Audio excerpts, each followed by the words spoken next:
बघा विद्यार्थी मित्रांनो, आज आपण मराठी व्याकरणाचा महत्त्वाचा भाग म्हणजे शब्दांच्या जाती हे टॉपिक बघणार आहोत.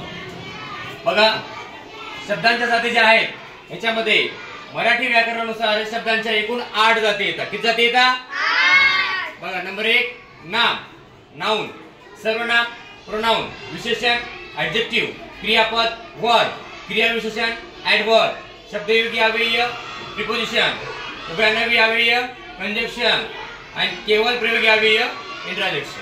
ओके, आता हे सर्व एकत्र असं मांडलं की तुम्हाला हे 8 शब्दांच्या जाती एकदम सगळ्यांचा असा व्यवस्थित अभ्यास व्हावा म्हणून या ठिकाणी शॉर्टकट मध्ये तुम्हाला या ठिकाणी माहिती सगळी.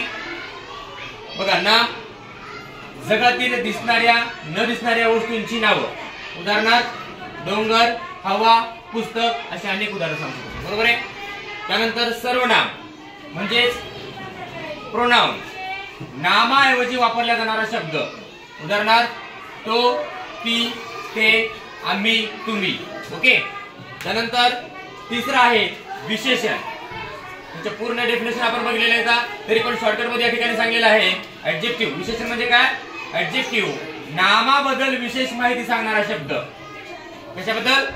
नामाबद्दल विशेष माहिती सांगणारा शब्द, उदाहरणार्थ सुंदर, मोठा, गोड. है की नाही? आंबा गोड आहे म्हणजे आंबा या शब्दाबद्दल विशेष माहिती कोण सांगितली? गोड. म्हणून या ठिकाणी गोड उदाहरण. है की नाही? हे उदाहरण आपण बघितले. तुम्हाला लक्षात राहण्यासाठी हे शॉर्टकट मध्ये मांडून दिलेलं आहे. 4 नंबर क्रियापद, वर्ब. बघा, वाक्याचा अर्थ पूर्ण करणाऱ्या क्रियावाचक शब्द जो आहे त्याला आपण काय म्हणतो? क्रियापद. उदाहरणार्थ जातो, हसतो, लिहितो, खातो. है की नाही? म्हणजे राम आंबा फेकतो, लावतो, तोडतो, काय माहित नाही, पण ज्या शब्दानं हे वाक्य पूर्ण होतं कशानं? खातो. है की नाही? राम आंबा खातो. खातो या शब्दानं तो वाक्य पूर्ण होतं. म्हणजे ते वाक्य पूर्ण झाल्याच्या नंतर आपण याला काय म्हणू शकतो? क्रियापद काय म्हणू शकतो? खातो. है की नाही? त्यानंतर 5 नंबर क्रियाविशेषण. आता ऍडवर्ब. ह्याच्यामध्ये काय? क्रियापदाबद्दल विशेष माहिती सांगणारा शब्द. कोणाबद्दल?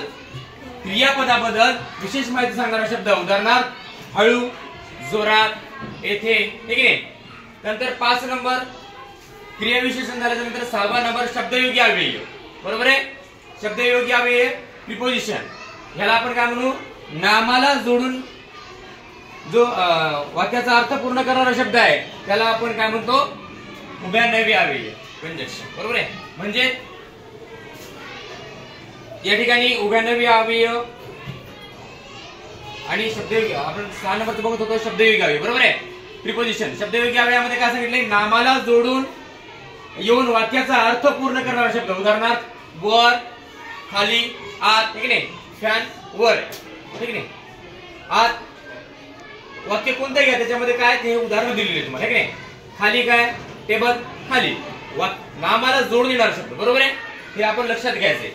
नंतर 7 नंबर आहे उभयनामी अव्यय, कंजक्शन. 2 वाक्य किंवा शब्द, 2 वाक्य किंवा शब्द जोडणारा शब्द, उदाहरणार्थ व, पण, आणि, किंवा. बरोबर आहे. या ठिकाणी हे शब्द व, आणि, किंवा आता आपल्याला वाक्य तयार करता येतात.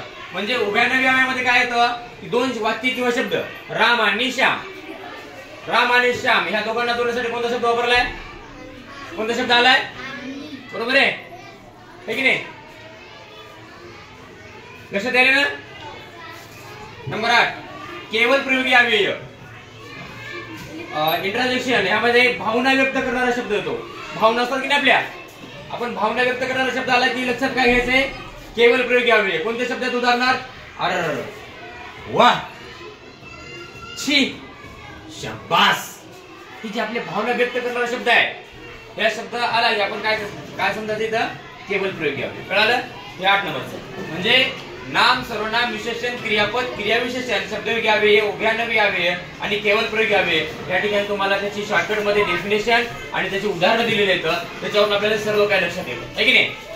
त्यामध्ये नंबर 1 नाम, सर्वनाम, विशेषण, क्रियापद. पहिले 4 जे शब्दांच्या जाती येतात ह्याला आपण विकारी किंवा सभेय शब्दाच्या जाती म्हणतो. है की नाही? कारण त्याच्या लिंगानुसार शब्दाच्या लिंगानुसार त्याच्या वचन जे आहे अनेक वचन एक वचन त्याच्यानुसार शब्द रचना जे ते वाक्य आहेत ते बदलतात, ठीक नाही. पण क्रिया विशेषण शब्द घ्यावे, उभयनवी घ्यावे, केवळ प्रयोग घ्यावे याच्यामध्ये त्याच्याबद्दल काही फरक पडत नाही. याच्यामध्ये वचनाचा किंवा लिंगाचा काही प्रश्न येतो का नाही, म्हणून हे काय तर अविकारी शब्द, अविकारी शब्दांच्या जाती. कळालं? म्हणजे ह्या पहिल्या 4 विकारी आणि ह्या दुसऱ्या 5 पासून ह्या क्रिया विशेषण शब्दयोगी असेल, उभयनवी असेल, केवळ प्रयोगी असेल, ह्या काय तर अविकारी. समजले सर्वांना?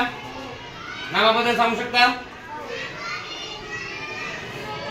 सांगू शकता? अवनीश, नामाची व्याख्या सांग मला.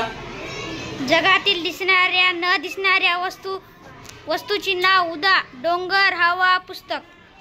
ठीक नाही? काय अडचण आहे का नावामध्ये? सर्वनाम सांग बेटा वैष्णवी. नावाऐवजी वापरला जाणारा शब्द, उदाहरण तो, ती, ते आणि तुम्ही. तर संबंधी विशेषण सांग. नामाबद्दल विशेष माहिती सांगणारा शब्द, उदाहरण सुंदर, मोठा, गोड. सांग बेटा. क्रियापद सांग. श्रीधर.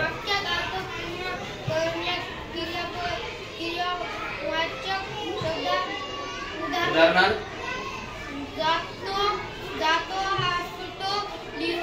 खातो, ठीक आहे. उदाहरण लक्षात आले तर वामन उभा आहे, शब्दयोगी अव्यय.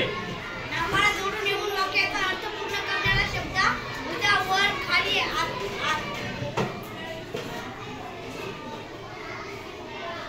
ठीक आहे. त्यानंतर उभयनवी अव्यय सांग बेटा. दोन वाक्य शब्द जोडून शब्द, उदाहरण व पण आणि किंवा. उदाहरण कळले त्याचे. त्यानंतर केवळ प्रयोगी अव्यय. केवळ प्रयोगी अव्यय सांग बेटा. गिरगावकर.